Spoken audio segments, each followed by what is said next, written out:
ଏଇ ସକାଳର ନିଦ ଭାଙ୍ଗିବା ମାତ୍ରେ ମନରେ ପ୍ରଥମ ଭାବନା ଥାଏ ଆଜି କିଛି ୱାର୍କଆଉଟ୍ କରିବା। ଜିମ୍ କେବଳ ଶରୀର ଗଢ଼ିବା ଜାଗା ନୁହେଁ, ସେଠାରେ ଗଢ଼ାଯାଏ ଆମ ସମ୍ପର୍କ, ମିତ୍ରତା, ଅନେକ ସୁନ୍ଦର ସ୍ମୃତି।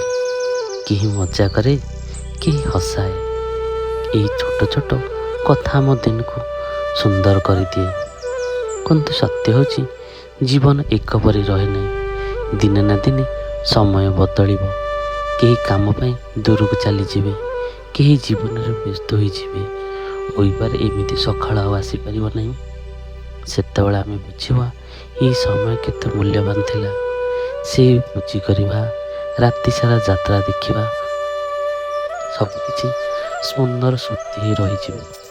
ସତ କହିଲେ ଜିମ୍ ପାର୍ଟନର ମାନେ କେବଳ ୱାର୍କଆଉଟ୍ ପାଇଁ ନୁହେଁ, ସେମାନେ ଆମ ଜୀବନର ଏକ ଅମୂଲ୍ୟ ଅଂଶ। ଆଗାମୀ ଦିନରେ ଯେଉଁଠି ରହିବୁ ଏହି ଗ୍ରୁପକୁ ଆମେ ମିସ୍ କରିବୁ ଏବଂ ମନକୁ କହିବୁ ସେ ସମୟଟା ନିଶ୍ଚୟ ଜୀବନରେ ସବୁଠାରୁ ସୁନ୍ଦର ସମୟ ଥିଲା।